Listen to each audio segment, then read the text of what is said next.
শাকিব খানকে কেমন লাগে? অনেক ভালো। বরবাদ মুভি লুক দেখছো একটা? না, এই যে পাশে তো দেখছি বাট মুভি তো এডিট তো look। হ্যাঁ লুক তো দেখা হইছে। চাঁদ মামা গানটা দেখছো? হ্যাঁ দেখছি। নিশ্চয়। হ্যাঁ দেখছি। কেমন লাগে? অনেক ভালো, অভিনয় অনেক ভালো করে। তাই জি। শাকিব খান যদি এই মুহূর্তে তোমার পাশে আছে কি করবে?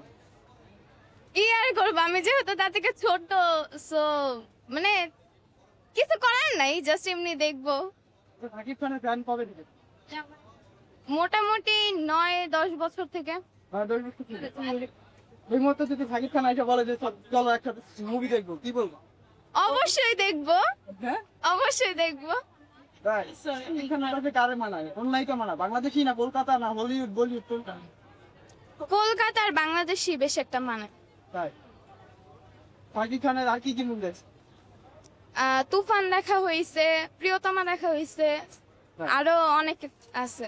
কবে থেকে তুমি ক্যারিজি ফ্যান, পাগলা ফ্যান? কি মুভি থেকে? মুভি হইলো বেশ একটা মনে নাই আমার, অনেক ছোট ছিলাম তো, বাট মানে ওনার সব থেকে বেশি মুভিটা ভালো লাগছে তুফান। এখন দেখি বরবাদ কেমন হয়। Big budget movie. হ্যাঁ আশা তো আছে ভালো হবে। তাই জি। আচ্ছা শাকিব খানের উদ্দেশ্যে কিছু বলো। সাকিব খানকে বলবো যে উনি আরো বড় হোক, আরো ভালো ভালো ছবি আমাদের উপহার দেখ, এটাই। তাই হ্যাঁ। তাই ঝিল্লু মাল দে। Thank you. দেখা হয়েছে? না।